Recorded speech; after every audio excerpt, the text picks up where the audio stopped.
여러분, 요구불 예금이 은행에서 대거 이탈한다.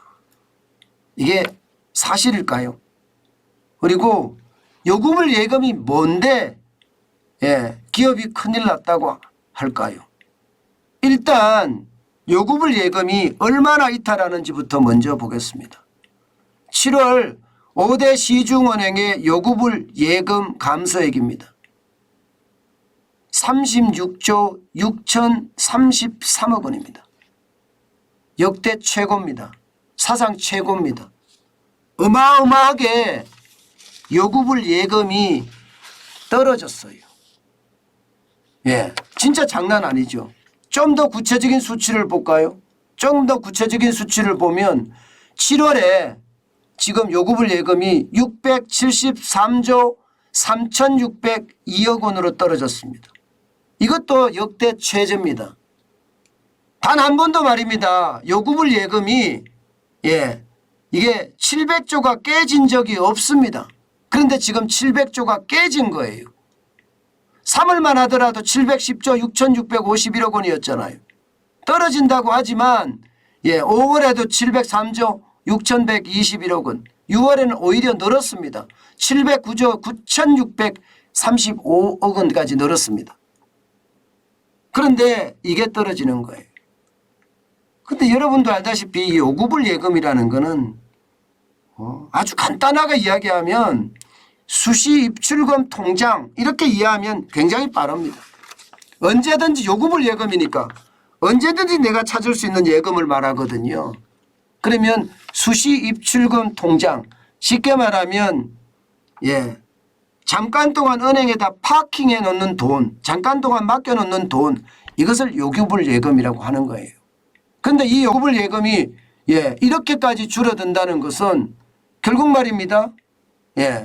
뭔가 다른 데 투자한다 이렇게 이야기할 수 있는 거죠.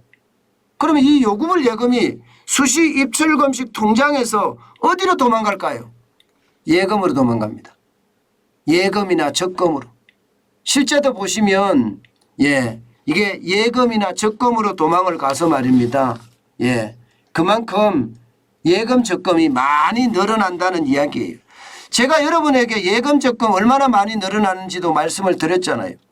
5대 시중은행을 기준으로 보면 말입니다. 예적금입니다. 750조 5,658억 원입니다. 지난해 12월 말하고 비교해 보면 여러분 7월 달이 60조나 급증했어요. 60조.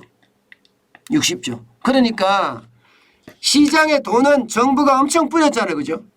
금리가 낮아서 혹은 어떤 이유에선 현금 살포를 엄청나게 했습니다. 시중에 돈이 넘쳐나거든요. 그런데 이 돈들이 요구불 예금으로 대기하고 있다가 주식에도 투자하고 부동산에도 투자하고 코인에도 투자하고 달러에도 투자하고 이러던 돈들이 결국 말입니다. 이제 나 투자 안 해. 투자 무서워. 이렇게 생각을 하면서 이제 정기 예금 적금으로 드는 거예요.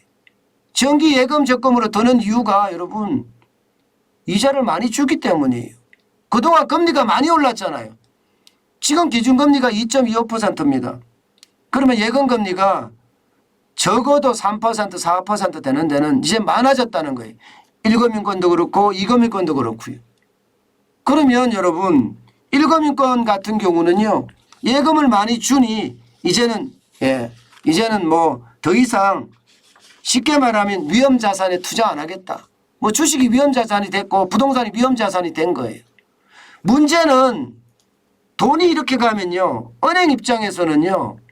진짜 심각해집니다. 뭐가 심각해지느냐. 자, 수시 입출금 통장 여러분도 알다시피 이자 얼마나 줍니까? 이자 진짜 많이 줘봤자 여러분도 알다시피 0.9% 8% 좀 많이 주는 데는요. 한 1.1% 정도 줍니다. 1.1% 좀 많이 주는 데가 그렇습니다. 요구불 예금은요. 요구불 예금에서 이게 1% 0.9% 0.8% 심지어 말입니다. 요구불 예금은요. 연으로 따졌을 때 0.1% 주는 데도 있어요. 0.1%. 0.1%면 금리도 아니죠. 그러면 돈 가지고 이 돈 가지고 은행 입장에서는 대출해 주면서 장사할 수 있는 거예요. 709조가 있는데 709조 6월까지만 하도 710조죠. 710조가 있는데요. 그러니까 이 돈 가지고 뭐 금리를 적게는 3, 4% 많게는 6, 7% 받는 거예요. 이거 갖고 돌리는 거예요. 은행 입장엔 박수죠. 박수. 이게 줄어들면 여러분 이게 줄어들면 어쩔 수 없이 대출을 해주기 위해서 은행들은요. 은행채를 발행할 수밖에 없습니다. 그래서 제가 다음 주 보여준 게 은행채예요. 요구불 예금이 줄어드는 대로 은행채 발행은 늘어나는 것 당연합니다. 3월까지만 하더라도 은행채 순발행에 이게 은행 채권을 발행해서 돈을 쉽게 말하면 땡기잖아요. 그 돈으로 대출을 해줘야 되니까요. 그러면 여러분 보세요. 3월에는 6조에 6조 4월에는 6조 마이너스입니다. 은행채 덜 발행했다는 뜻이에요. 그런데 5월에는 이제 플러스로 발행합니다. 은행채 3조 7,040억 원을 순발행했습니다. 이게 돌아오는 것도 있고 다시 발행하는 것도 있는데 순발행이 이만큼 많아졌다는 거예요.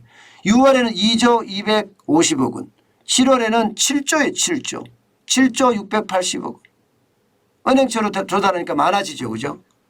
그러니까 앞서 제가 말씀드렸다시피 요구불 예금에서는 은행이 연 많이 줘봤자 진짜 많이 줘봤자 1%도 안 주는데 연 0.1% 주는 게 수두룩하다. 그 돈으로 대출을 해주는데 은행채는 이거 이자 비싸잖아요. 이거 빌려올라 그러면요. 코픽스 금리가 2% 가까이 올라갔어요. 2% 가까이. 코픽스 금리가 이게 올라간다는 것은 여러분 결국 말입니다. 조달금리가 올라간다는 뜻이고 조달금리가 올라가면 대출금리가 더 올라간다는 뜻이 되는 거예요. 대출금리가. 자 그러면 이 와중에 은행채를 이렇게 많이 발행해요. 게다가 국채도 많이 발행하잖아요. 국채도 그죠? 국채도 많이 발행합니다. 그러면 기업들은 어떻게 될까요? 기업들도 채권 발행해서 실제 회사에 자금 조달하잖아요. 그런데 채권 발행하기가 굉장히 어려워지는 거예요. 채권 발행하기가. 일반적으로 채권의 우선순위는 국채, 그 다음이 은행채, 그 다음이 우량기업채. 우량기업은 그나마 나아요. 그런데 우량기업이 아닌 기업들은 이게 채권 시장에서 자금 조달하기가 굉장히 어려워진다는 이야기가 됩니다. 거기에다 더 심각한 것은요. 대출에 대한 금리가 더 올라간다는 거죠. 은행들 입장에서 요구불 예금으로 대출을 해주면서 싼 이자를 가지고 이자를 조금 올려도 되는데 은행채를 많이 발행하게 되면 대출이자가 더 커질 수밖에 없잖아요. 그러면 이자는 또 그만큼 폭탄이 되는 거예요. 그러면 기업 입장에서는 이중고입니다. 이중고. 지금 부채가 2021년 기준으로 2,361조 1,000억 원이나 됩니다. 이자 폭탄이 칠 수밖에 없다는 거예요. 이자 폭탄이. 심각한 이자 폭탄을 맞을 수밖에 없다는 겁니다. 그렇다고 회사채 발행은 쉬우냐. 회사채 발행도 쉽지 않다는 얘기가 되는 거예요. 국채, 은행채, 그 다음에 회사채니까. 게다가 말입니다. 신용등급이 낮은 회사는요. 이러지도 저러지도 못하는 그런 최악의 상황을 맞을 수도 있다는 이야기가 돼요.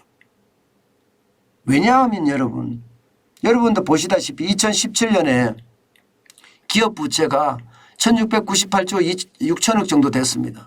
그런데 2021년에 2361조 1,000억까지 올라갔으니까 어마어마하게 늘어났잖아요. 어마어마하게. 이렇게 늘어났으니 지금 돈을 더 빌리는 자체가 부담이에요. 자체가 부담이에요. 그런 상태에서 여러분 점점 금리가 더 올라간다는 건 이게 상황이 엄청나게 악화된다는 이야기잖아요. 보세요. 금리가 0.5%포인트만 올라갔을 때 기업의 이자 부담액은 3조 9천억 원이나 되고요. 1%로 올라가면 7조 8천억 원이에요. 2%가 올라가면 15조 7천억 원입니다. 요구불 예금을 가지고 0.1% 연금리를 주면서 대출금리를 떨어뜨려 주는 게 좋지, 은행채를 발행해서 조달금리가 높아져서 그것을 대출금리에 포함시켜서 주는 것보다가 훨씬 낫다, 이 말이에요. 결국은 말입니다. 기업은 점점 어려워진다. 저는 그런 생각이 들고요. 가계부채에 이어서 말입니다. 기업도 만만치 않겠구나. 저는 그런 생각 진짜 많이 해봅니다. 게다가 여러분 보세요. 2022년 1분기 기준으로예요. 한국은행이 조사한 거면 일반적으로 외부 감사를 받는 기업에 대해서만 이야기하는 겁니다. 외부 감사를 받는 기업 36%가 이자 보상 비율이 1 미만입니다. 이자 보상 비율이 1 미만이라는 건 여러분 벌어서 당연히 이자를 못 갚는다는 거예요. 원금은 전혀 못 갚는 거고요. 이자도 못 갚는 기업이 여러분 36%나 된다는 거예요. 36%. 이렇다면 여러분 결국 말입니다. 진짜 세밀한 이야기이긴 한데요. 이게 은행의 어떤 요구불 예금이 줄어들면서 조달금리가 올라가고 그게 대출금리에 가산돼서 기업들에게 결국은 이자 폭탄이 되고, 안 그래도 이자도 갚지 못하는 기업들에게는 결국은 손을 들 수밖에 없는, 파산을 할 수밖에 없는 상황으로 온다. 그게 저는 유동성 위기라고 보는 거고요. 그 유동성 위기가 최악의 상태로까지 갈 가능성도 있다, 이렇게 보는 겁니다. 늘 제가 볼 때마다 느끼는 게 여러분, 저는 작은 단서만 있어도요, 전체 핵심 추세적으로 분석을 해드리거든요. 실제 말입니다. 저는 이 요구불 예금이 너무 갑작스럽게, 그것도 사상 최고로 많이 줄어들었다는 것은 결국 말입니다. 가게도 마찬가지지만 기업에 더 큰 폭탄이 되지 않겠느냐. 기업은 회사채 발행하는 것도 어려워지니까, 게다가 이자 폭탄까지 같이 터지게 되면 그 충격은 저는 굉장히 커질 수도 있다고 봅니다. 지금까지 제가 여러분에게 기업에 대해서는 웬만하면 많은 말을 하지 않았습니다. 왜냐하면 가게가 더 어렵고요. 가게 중에서도 자영업자가 굉장히 어렵고요. 2030이 어렵기 때문에 이 부분에 대한 강조를 많이 했는데요. 이제 기업에 대한 이야기도 나오는 걸 보니까요. 기업도 이제 앞으로 만만치 않아지겠구나. 저는 그런 생각도 많이 해봅니다. 제가 일부러 나쁜 그런 자료만 제가 뽑는다, 아니에요. 저도 있는 자료 다 뽑고요. 볼 수 있는 것을 제 나름대로 분석한 다음에 우리 경제 전체에 미치는 영향이 큰 것만 6개를 뽑거든요. 그런데 그 6개가 다 좋지 않은 지표들만 계속 넘쳐나는 거예요. 우리 경제가 좋아지는 날이요. 정환진 TV가 이게 주요 뉴스를 보낼 때 적어도 2개 이상이 긍정적인 소식이 있으면 우리 경제가 아마 좋아지지 않을까. 저는 그런 생각도 해봅니다. 어쨌든 기업의 상황도 더 나빠진다는 이야기가 추세적인 분석입니다.